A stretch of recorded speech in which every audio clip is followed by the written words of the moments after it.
Hey guys, how's it going? It's Al, DraftKings Week 14. Let's talk about 5 of my top stacks for the week. We're going to go over the double stack bring back. We're going to talk about all the players that I think are viable within those 5 QB stacks. And we're going to build a pick'em card over on Underdog. Take a look at building 150 lineups over on Fantasy Labs. So thank you guys for being here. And if you wanted access to the Friday weekly cheat sheet that comes out every single week for NFL directly from me, hop in our community Discord, smizzle.tv/Discord. You can become a server subscriber right there for $5 a month in the Discord. If you wanted to become a channel member here on YouTube, go to smizzle.tv/join. You get all the same perms in the Discord once you link the two, but the easier route is to just join directly in Discord. So hopefully we'll see you in there when the cheat sheet comes out every single Friday afternoon. Appreciate you guys watching the video. If you would be so kind, it does mean a lot, and it's absolutely free to drop a like on the video, subscribe to the channel, ring the notifications bell, and let's go. He's a legend. The Week 14 Smiz Gang Listener League is posted in the DraftKings lobby. It's $10, 3 max, absolutely no rake. The best tournament that exists on DraftKings, and for exactly that reason, they do not put it in the lobby.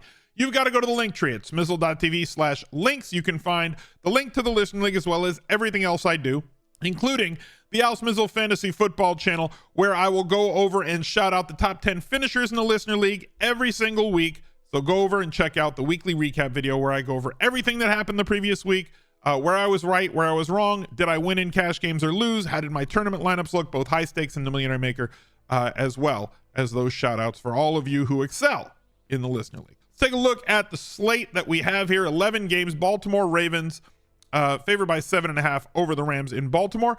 The Lions might be approaching carnival status again, and I really hope that they are. They go to Chicago, favored by 3.5, total of 43.5. Panthers and the Jameis Winston Saints, 37.5 total. Not great. Texans go to New York, 33.5 total, beyond not great. Texans favored by 3.5, not a lot of offense expected in that game. Colts and Cincinnati, total of 44, very close game. Colts are a team that we've been attacking all season long. Buccaneers and the Falcons, just so many of the Colts games turn into like shootouts. It's fantastic. Falcons and Buccaneers, 41 is the total there. Who knows what Arthur Smith is going to do. Browns and the Jaguars, 30.5. Gross. Filthy. That's just bleh. However, monitor the Jaguars situation because I'm assuming that Vegas thinks that Trevor Lawrence isn't going to play. He did practice again on Thursday. Vegas has priced this game, though, as though he is not playing with the Jaguars 3.5-point dogs. Seahawks and 49ers. This one could be interesting. 49ers favored by 11. Total is 47. That means the 49ers total is around 29 again for their implied team total. Vikings and Raiders, total of 40. Vikes favored by 3. Bills and the Chiefs. This is where everybody is going to want to direct their attention, more than likely. Both the hardcore players and casuals. Highest total that we got. Very close competition. Both teams very electric offensively, and everybody remembers what happened in the playoffs last season. And the Broncos square off against the Chargers at SoFi, 44 total. Chargers favored by 2.5. Our first stack is right there on the cover, Josh Allen and the Buffalo Bills. We have finally seen nuclear Josh Allen against Philadelphia. Any of these games where they really, really have to score a lot of points and play against teams that are phenomenal teams, we see this playoff level super usage. 51 attempts from Josh Allen. Wasn't very efficient, only completed 57% of his passes, but still went for 2 touchdowns, 339 last week. Ran the ball 9 times, something we have not seen this year. He got close with 8 against Cincinnati, another good team, and 7 against Tampa Bay. 2 touchdowns on the ground from him, 43.66 points. His targets, as always. The American hero, one Stephon Diggs, logged 11 more targets in that game. He's pricey to get to this double. There are cheap options on the bring back from Kansas City. You also have cheaper options in guys like Gabe Davis, who got 12 targets against Philadelphia. Again, 51 attempts is going to bring out things like 12 targets. Was missed late in the game as well. Would have had him go ridiculously nuclear. 3,900 still for Khalil Shakir. He's had a big gain in 5 straight games, right? After kind of a mediocre start to the season. 30-yard catch, 23, 24, 81, 31. The problem with playing Shakir is something we have to monitor, because if Dawson Knox comes off IR this week, that is what changed everything. So Kincaid saw a big bump in terms of his routes run, his usage, everything with Dawson Knox out. they saw the Bills go to a lot more 3 wide receivers while Dawson Knox was out, which is where his recent bump in routes run, snaps, and usage targets has come from. But now, if Dawson Knox is introduced back into this situation, we might see a lot more 2 tight end like we saw before. We might see some muddied end zone usage for Kincaid. We're probably not going to see the same usage from Shakir. So monitor the Dawson Knox situation as the week goes along. He is practicing. If they activate him here, it's fine for Allen. It's just different for all the other receivers. We'll have more clarity by this or on this by the time the weekend gets here. On the other side, obviously with the Chiefs, pick a wide receiver. Rice, Watson, Tony. We have a situation where Pacheco hasn't practiced for 2 days. He is popping as a massive value on the weekend against Buffalo. But if he doesn't go, that's going to open up running backs for you as well, who like CEH is going to be pressed into a much higher snap rate, and possibly Jerick McKinnon as well. Our next stack is going to be Justin Fields. I don't know why his player card wasn't open, but here we are. I know that some people can't stand Justin Fields. Obviously, this game against Minnesota in primetime was awful, and I am not a fan of how... I need to fix my cord here. There we go. The way that Chicago is deploying Justin Fields is frustrating. They have 2 routes that they have their team run. One of them runs to both sides of the field, so at least there's that variability. They run a bubble screen to the left, a bubble screen to the right, and then they run 4 verts. There's nothing in between. There's no short routes. There's no intermediate routes. There's no texture. There's no layering. There's no route blend. There's nothing. There's just everybody get 30 yards downfield, or we're going to throw it behind the line of scrimmage, which is trash, personally. I like Chicago at home in this game. I like Chicago playing against Detroit's defense, since week 8 has allowed a lot more or a lot higher EPA per play. They're not the same team that they were before. And in week 11, he posted a 24.16 score against them with 104 yards rushing as well as 169 through the air. Where can we stack him? This is part of the reason why we like going with Justin Fields. One is DJ Moore, who remains too cheap at 6,500. 13-9 in his last 3 games, 5 against New Orleans. But the games since Justin Fields has gotten back, he has thrived. Over 20 points in the last 2 games. We saw a 52-point game against Washington, 30 points against Denver. He is somebody who can turn those screens into a lot more after it with regards to his yards after the catch, but also has the ability to get open down the field. He is the primary stack option. If you're playing Fields, you're probably playing more with him.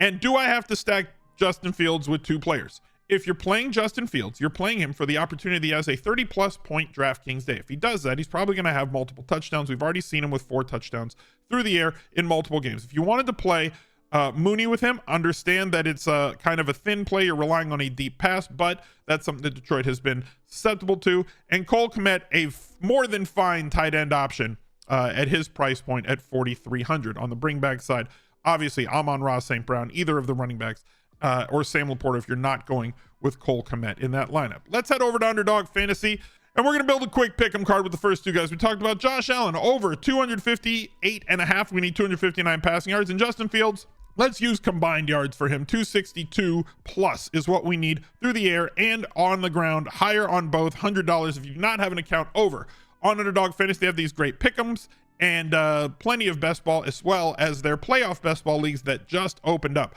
You can get a free $100 deposit bonus on your first deposit to the site. If you're a brand new member, just use code ALSMIZZLE, ALSMIZZLE, and that $100 will be dropped in your account. I'm going to take $100 here. Try to win 300 with these. We hit them last week. Odds are I'm not going to hit this week, so feel free to not tail me and go the other way if you wanted to be smart. Brock Purdy once again makes top stacks. It's becoming an every week occurrence here as the pizza man is delivering every single week. 314 yards, 333 yards, only 209 against Seattle, but like massive games, 30 points, 29 points, 23.84. His price is just nowhere near the production right now. All the other quarterbacks who have stat lines like Brock Purdy and who have wide receivers like Brock Purdy's and pass catchers like Brock Purdy's are all priced up at like 8,800. You saw it with Steph Diggs. You see it with Travis Kelce. You see it with all these other alpha wide receivers. But because he splits so much, the only guy who's priced up on his team is Christian McCaffrey, who's over 9,000, and for good reason, right? You can stack Purdy and use Christian McCaffrey as a part of your double with him. I don't care if people think that, well, he just throws it like negative air yards and then his receivers are just so good that they run down the field. Who cares? You get all those yards. Also, if you wanted to have the MVP discussion, he's one of the league leaders in terms of like air yards per attempt. He's not far down the list on those things. He's not just a dump off guy. He's challenging downfield as much as you would want him to. And the amount of yards that he has created with Yak, I think it's like 48% of his passing yards are yards after the catch. Former MVPs have had 53, 54 with guys including like Patrick Mahomes. So like, it's not he's doing something for an MVP candidate. He is the odds-on favorite right now, or the betting favorite right now. So where can we stack him with? Brandon Ayuk, 6,900. Perfect. Deebo Samuel on 4 targets, got 38 points. I'm not expecting 4 targets again from him this week, although he did have that 3 of the last 4 weeks, but utilized on the ground as well. He can get you that upside with 1 pass. He definitely is viable down the field as well. Seattle has not done a great job of stopping anybody. The contrarian route is to go with George Kittle. When everybody is healthy, George Kittle doesn't tend to have these big games, but he is the type of player who can go off randomly. And as I said before, Christian McCaffrey, more than fine to stack with him because he has enough of a target market share and correlates well enough because of the receiving yards that he gets that you could go Purdy, McCaffrey, and pick a pass catcher along with him. Stack number 4, Lamar Jackson, the former MVP and current and former leader this season in terms of the betting market for MVP, has big games waiting. They're just on tap. He squares off against the Rams at home. We've seen him post 37.8. We've seen him post 32, 29. He is certainly capable of having big games, but because of the injuries to his pass catching core, that's something that kind of works out for us, where now we have Zay Flowers at 5,700 to bring down the average price of the entire stack, and more market share going to him because of the injuries around him. Odell Beckham Jr., if you wanted to get back on that train, you can. Double digits in 3 of the last 4. At tight end, Isaiah Likely at 3,500 since the Mark Andrews injury is playing more snaps, getting more, running more routes, a massive target around the goal line, 3,500 for him. So the pieces in this stack are extremely cheap, and I kind of feel like there's plenty of bring back options as well on the other side with Puka Nacua, Cooper Kupp, as well as Kyron Williams, who's been absolutely phenomenal for DraftKings for fantasy this year at 7,300. Our puke stack of the week is Jake Browning going up against Indy, who has seen so many games that they have given up 30 plus points to their opponents. So many games where the Indianapolis Colts have given up tons of passing yards, tons of points, tons of goodness for fantasy. Usually those games have come at home. I will acquiesce to that. There is going to be a ton of usage this week, once again, on Zach Moss because his price does not fit the role. I know he let a lot of people down last week with 7.7 points, but at 5,900, we've seen this animal get out the barn already this year, right? Where like nobody wanted to play. Everybody jumped on Devin Singletary the first week that he was a value, and then everybody jumped off the next week, and that's when he had the big week. So like maybe we get a flop lag week out of him. Mixon also going to project very well coming off of a 26 opportunity day. Obviously they should rely on the ground game a little bit more than they have before the injury to Joe Burrow, but Browning looked like he could deal with it. Yes, like last weekend against Jacksonville, a pass funnel defense that allows you to complete a ton of passes. He did not struggle, completed 86.5. The week before against Pittsburgh in relief, 73% of his passes were completed, which means that if you wanted to get off of the mix and chalk, it's not difficult to figure out how we should go about doing that through one of these 3 guys. I think tight end is a little bit too muddied, with Tanner Hudson being a good pass catcher in his own right, with Irv Smith probably going to vulture if you go with him, and Sample getting some of the work. Hudson clearly the most involved option in the pass game, only 2,800 there. I think Chase is a lock.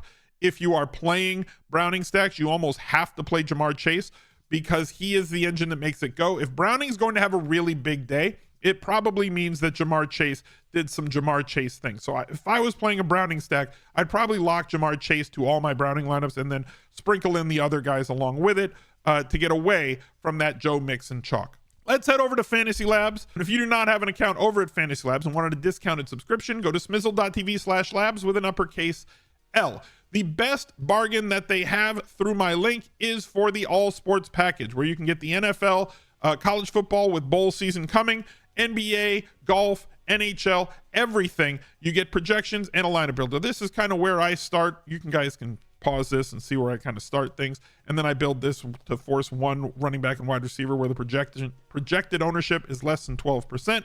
Let's generate some lineups through this and realize that when you go to there to Fantasy Labs, you're not going to just click the green generate button and just immediately start printing money. But if you wanted to dip your toes into the mass multi-entry fields, which you've never done before, there's these great mini-max games that cost like 50 cents or 25 cents, depending on what site you play on. It's a great way to test out if you are good enough at mass multi-entry without having this outlay of a large amount of money. You still can win like $10, $15, $20,000 depending on the week. So definitely go give it a try and support the people that support us here on the channel by go checking out the great stuff that they have over at Fantasy Labs. Thank you guys for watching. Look out for another video right there. He's a legend.